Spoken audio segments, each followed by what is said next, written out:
Hello, everybody. Can you hear me? Yes? Okay. All right. So this is the Nobel Peace Prize.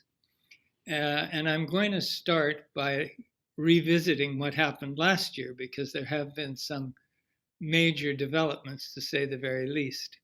As you may remember, the prize was won by uh, Abiy Ahmed, who is the Prime Minister of Ethiopia.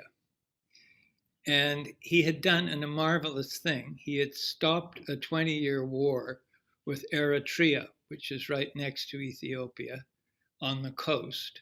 And it had been a disastrous war, hundreds of thousands killed, trench warfare, and there seemed to be no solution in sight. He made peace after being elected through a kind of coalition. So that was great, except since then, everything has kind of fallen apart. So here he is. This is Prime Minister Abiy Ahmed receiving his Nobel Prize last year around December the 10th. And this was some of the crowds that were happy about him getting in, and then similar crowds, not terribly long after, began to protest. Because one of the things he said he would do is have an election in May of this past year. He delayed it until November or September, and then he canceled it. And when he canceled it, some people were not happy about it, particularly people who lived the province up there in Tigray at the top of the screen, the green area. The deal was that Tigray, in fact, had ruled Ethiopia for years with a very left-wing government until Ahmed got in. And they weren't terribly pleased. They were looking forward to that election that he canceled to regain power. So really unhappy situation. And shortly after he canceled the election and it burgled along, they decided they would have their own election in Tigray, which they did, and of course they won it. So they took that to mean that they were back in power, and of course Ahmed by this time was clearly the prime minister, and they started to fight. And there was a large number of refugees who incidentally now, as we'll discover later, are being looked after by the World Food Program. And it's basically a mess. There are over 80 different tribes in Ethiopia. It was a masterful job he did in getting them all together. Some people now say he should never have got the Peace Prize. Some people say that he's looking for power. It hasn't been my impression. I've followed him. He came from that pale green place in the middle. Oromia was his province, and no one from Oromia had ever been leader of the country. So that's just a little background. And let's look at the next slide. I can't do that. Here we go. Here we go. So the Peace Prize. Why did he get the Peace Prize? Well, this is a lot to read, but anyway, this is what Nobel said. He's got to done the most or the best work for fraternity between nations, for the abolition or reduction of standing armies, and for holding and promotion of peace congresses. So clearly he had done that. He qualified.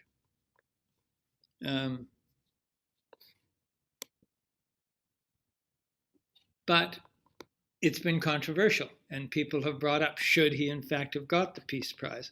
There have been lots of prize errors in the past, and I've just highlighted a few of them. These are all very controversial afterwards. So von Lostiski, 1936. He was a German writer and pacifist who wrote an article and got things going saying that Germany was rearming in violation of the Versailles Treaty, which finished World War I. The consequences for him were terrible. He was arrested and sent to a concentration camp by Hitler. And it was also very disruptive for the Nobel Prize Committee, though less so. But as you may recall, between Norway and Germany, there were Nazis in Norway, and 2 of the members quit. So the next one was Kissinger. Kissinger, as you remember, may remember, in 73 got the Peace Prize for settling the Vietnam War, along with Le Doc, I think his name was Le Doc, the Viet Cong guy. But what came out right after it was, of course, that Kissinger had been bombing the living daylights out of Cambodia and had killed 200,000 people. So should he have got the Peace Prize? We're not so sure. Arafat, 94, made the Oslo peace deal fabulous. He got the prize. Jimmy Carter, it was a huge deal. Clinton, it was a huge deal. Was it Clinton? May have been Carter. Anyway, it turned out just to be a spit in the breeze. It didn't last for long at all. So they questioned whether he got it. Kofi Annan and the United Nations got it in 2001. Wonderful, you would think would be a clean deal. Turned out that Kofi Annan had made a deal with Iran through a company controlled by his son, and the son made a bundle of money on it. It hadn't come out. And then we come to Obama. Here is Obama. Now, Obama is the only person I have ever heard who said, I don't know why I got the Peace Prize. And the guy standing beside him is a guy who's still wondering why he didn't get the Peace Prize, although all of us know. So that's it. That's just background on the Peace Prize. We will get to the World Food Foundation eventually. So here's the winner of the 2020 prize, and it is the World Fruit Program of the United Nations. And they do a lot of wonderful things, which we'll get to in a few minutes. But first, I thought we should review a little bit about the food supply in the world. So this is why they got it, for its efforts to, and it was a little odd. Why did the World Food Foundation get a Peace Prize? Where's the connection? So this is what the committee said. They got it for their efforts to combat hunger, contributions to bettering conditions for peace in conflict-affected areas, and for acting as a driving force in efforts to prevent the use of hunger as a weapon of war. And I think that is a key thing, because hunger as a weapon of war has been used extensively over the last 20 years, particularly the last 10 years, almost as a prime weapon of war. So that is why they got it. So hunger. Well, we're actually, as you'll find out as we go along, or as I found out while I was researching it, we are at an extremely fortunate place in history. We could all be starving very easily. The population has gone berserk. In 1820, it was 1 billion, and now it's 7 billion. And if we look along to, say, 1950, right after the war, it's just gone crazy. We've gone from 1 billion to 7 billion in a very short period. In the previous million years, we reached 1 billion. So population is significant. But how have we managed to feed them? This is just by the decade. So I was just interested to see how quickly it's grown. So in 1700, it was actually 640 million. In 1991, it was 5.5. 2020, it's 7, heading on toward 8, and certainly we're looking at 10 very soon.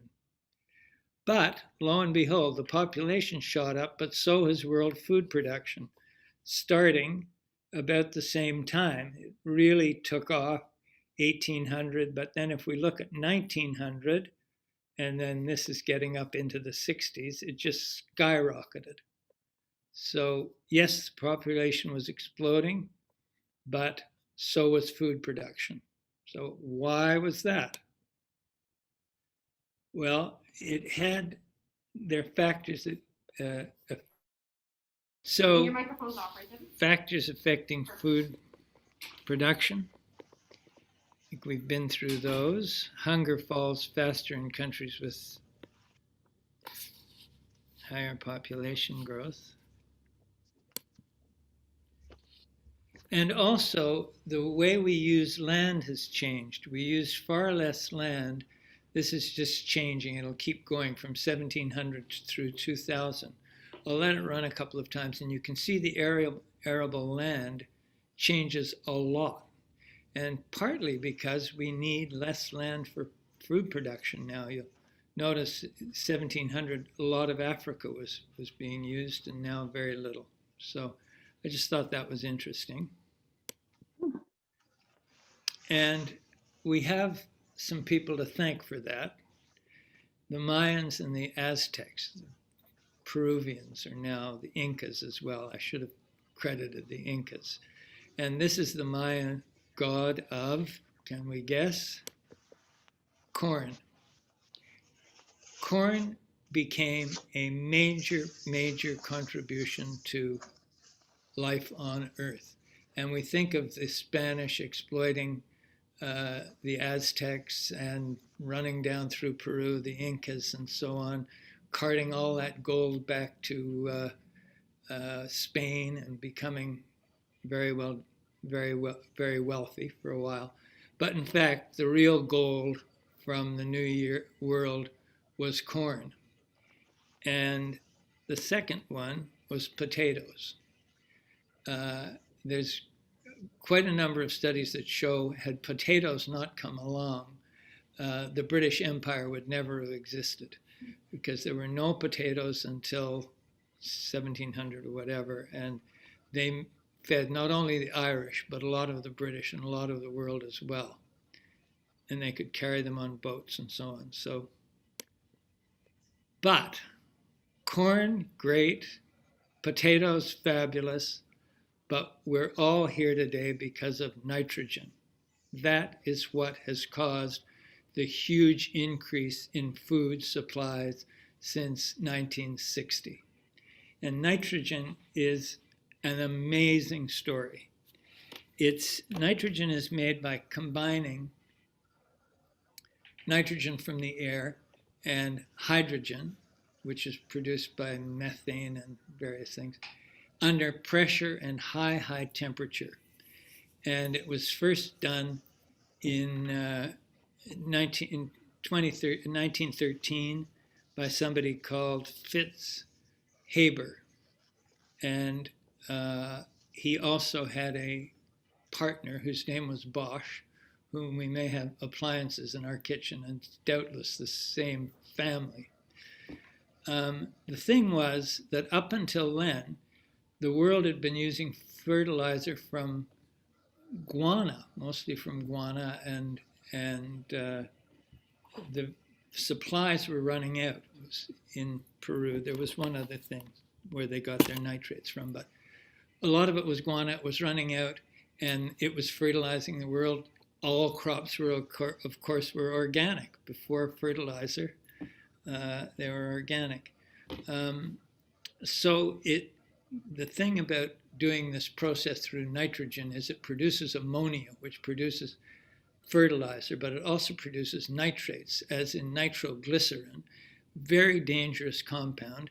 And we hear even now in IUDs that are explosive devices, many of them use essentially a fertilizer that comes from this process of producing nitrogen and ammonia, so it gives and it takes away. Fitz, what's his name? Haber, a very interesting person if you I've never read a biography, but I want to now. Anyway, he was also the guy, having given this to the world, who ran the gassing operations during World War I for the Germans, and some people know him as a a god of death. So he had an incredible life. But nitrogen produces half our food supply, or another way, it's allowed us to double our food supply. So that's my little blurb on nitrogen. I hope, thank you for bearing with me. And this one is also remarkable. It shows 60% of the calories that are consumed in the world. And who's number one? I would have guessed it was rice, but it's corn. And wheat is up there too. So very significant. And this was what nitrogen did. These were the crops, the cereal crops, that it made them, it burst them. So the production of food, and really since 61, it's not that long ago, has been responsible for a decline in famine deaths. As you can see there, they trail off really dramatically. And of course, thanks to nitrogen, but we also changed, nitrogen helped, but we also changed the way we produce food. So this is a Bruegel from 1600, 14 something, anyway, before 1700, Bruegel, 16 something. And this was the way we did it too until very recently. I mean, I think I have a great grandfather from Vermont that probably farmed this way. But things changed. We started producing these bumper crops on huge pieces of land, and combines and so on came into effect. And we had contraptions like this that were invented. And also, never forgetting, nitrogen was what was boosting the yields. Cattle are, as everybody knows, and we get talked about frequently, but they're a very, very poor producer of protein. I'm forgetting the percentage, but it's less than 10% of the protein you get out of feeding cereal to cows and then killing them and eating their meat. So one way or another, I think we're probably going to have to move away from at least this kind of protein. But of course, as long with the production of cereal, the production of meat went up. So here we see the bar graphs just dropping right off in 1960. Food supply reduces famine. Now famine was not a small thing. We may think of it as a small thing, or as a kind of isolated thing, but it had vast between China between 1950 and 60. Between 59 and 61, China lost 15 to 56 million people, estimated, from a famine. So, and that was in recent times. These are just some views, famine.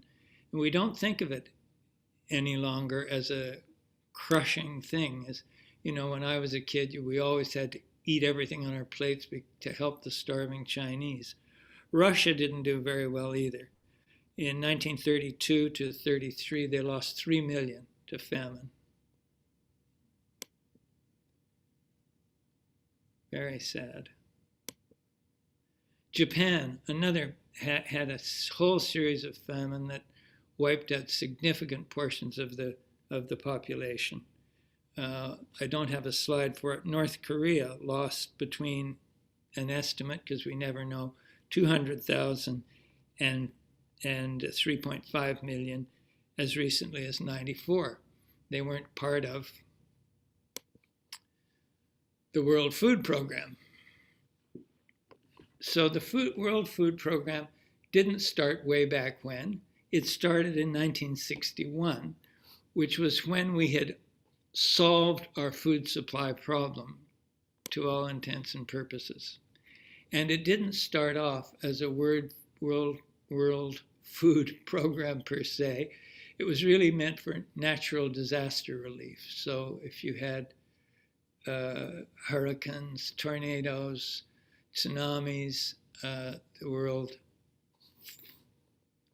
World Food Program went into it. So that was in 61. It started from nothing. It was a United Nations initiative. And today it feeds there's 17,000 people. It's got a staff of 17,000. They feed 90 million people in 83 countries. So it really is a significant, it is it's the organization that feeds the most people in the world. And it's headed by David Beasley. And I think he's a good guy and he does a good job, but we have to remember where he comes from. He was appointed in 2017 by Donald Trump. He's the former governor of South Carolina. So at the end, I'll give a little summary of some of the politics that get into the World Food Foundation. So, and we can see some of it here.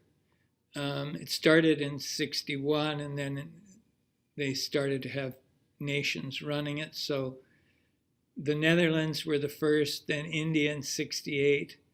El Salvador was the executive director for over, 8 years. Then the States for a year. Canada is very significant in this. We'll get to it. We've been a big, proud player with World Food Program. Brazil came along, Uruguay in 82, Australia in 82, 83. And then in 1992, the Americans came in, and it was one American appointee after another. There were 5 or 6 since 92. So politics are involved. It's not a small thing. The budget is huge, $8.5 billion. And let's face it, the States is a major, major contributor. In 2020, they gave, the budget incidentally in 2020 was falling a little short because of the pandemic, but it'll hit $8 billion. So the States gave $3.37 billion. That's a big piece. Then Germany, UK, EU, Saudi Arabia, the Emirates, the United Arab Emirates, 272 million. And there's Canada. And really, if we look at those top 6, these are all heavy hitters. They're really rich countries. They really do well. So we come in at 190 million. I think we can be very, very proud of that. And then Sweden, the United Nations itself, through their various associates, gave money, and then Japan for number 10. So we're in the top 10, and we've always been in the top 10.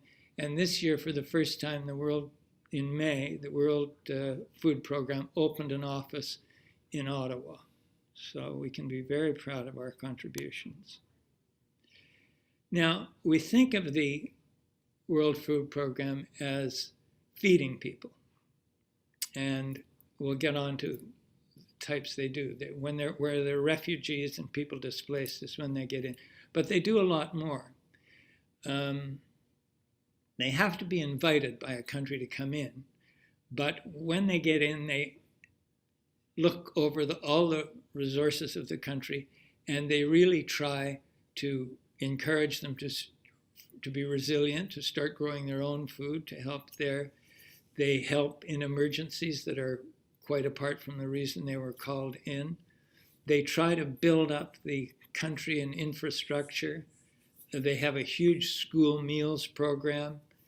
They have a big nutrition program. In the nutrition program, they don't just come and bring food, which we'll look at in a minute, but they also have ration cards that they hand out. They're cash cards, really, that local population can use to buy food from local vendors. And they're very much on the gender parity deal. Going back to buying things from local vendors from the beginning, that's been an issue for the World Food Program. Where do they get their food? Well, initially, in '61, they were buying all their food basically from the States.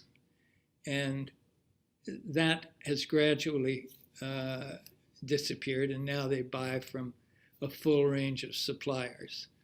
But I think that's interesting. And certainly these cash cards are great because you can use them locally. So you saw a bit of what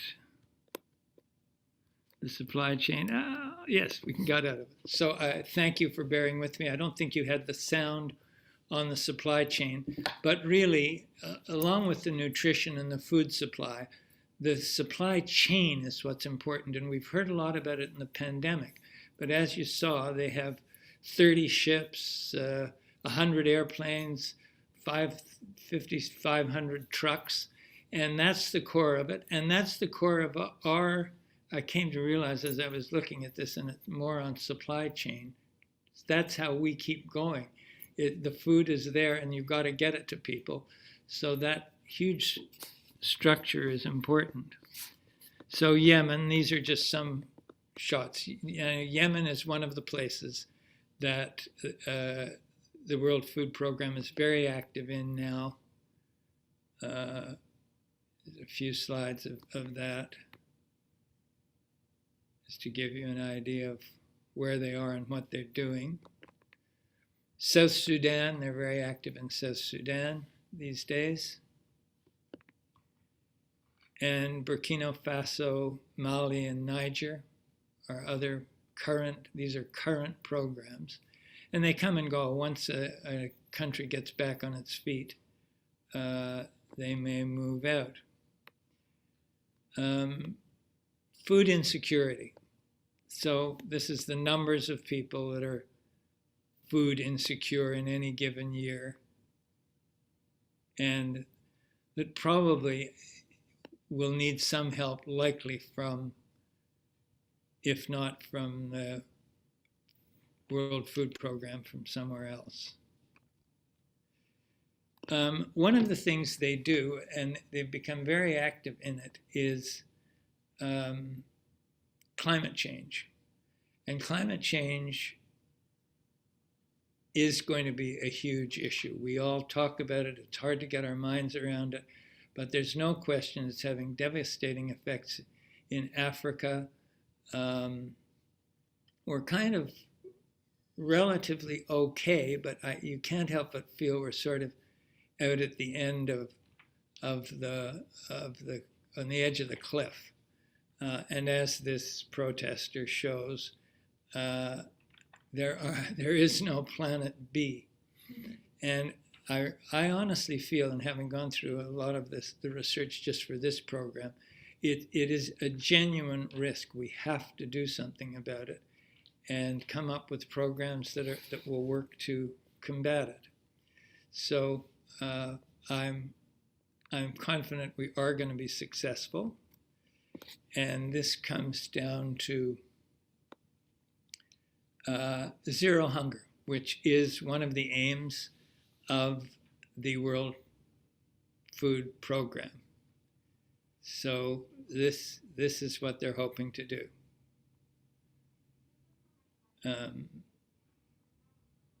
Put it behind us, pave the road to markets, reduce food waste, a huge one. We're incredibly guilty of it in the West. We waste huge amounts of food. Not that you necessarily know what to do, what's on your dinner plate at the end, but we're going to have to work on it. Encourage sustaining crops. Organic farming is coming back in a big way, and one of the things that the World Food Program does is get countries to start using sustainable crops so they can become self-sufficient. And of course, the child's first 1,000 days, as we all know, it makes a huge difference to humanity, to the population, if a child gets proper nutrition in the first 1,000 days. So we are coming to an end, but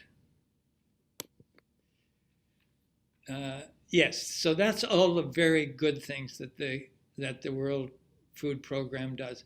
And it is a remarkable resource. It's one of the largest operations in the world. So it really deserves its support. Individuals can contribute, corporations contribute, and countries, as we've seen, really do help. And I think it speaks well to to how generous human beings can be. Now, I hesitated to put this in, but because it's a big organization, because of the tie-in with the states, and because they have problems, they have social problems, I thought that I'd discuss it just very briefly at the end. In 2018, while David Beasley was in charge, there was a whole number of sex scandals and abuse scandals among staff. There was abuse by field officers in various countries and so on. They did a huge survey that got 8,000 returns, and it wasn't a pretty sight. They've put new programs into place. As I suppose we can't be too proud of this, we're doing something similar without the sexual aspect at Government House of the Governor General's place. So harassment, abuse was really rampant. And Beasley, to his credit, was a little slow off the mark, but he's got a program going now, which I understand is working. The other thing is that he very recently, or World Food Program, signed up for Planeteer. Planeteer is an enormous company started around 2004 that does data. It does data collection. And the US government, including the CIA and FBI, are some of their large clients.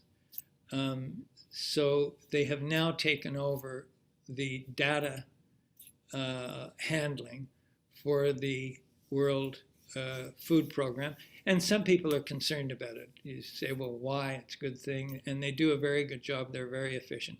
It just gives you the US, or if you are a little paranoid about these things, another way of looking into populations. And food has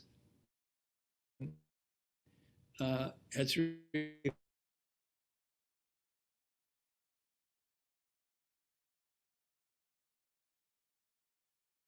in Ethiopia just now. There's 100,000 refugees in Ethiopia.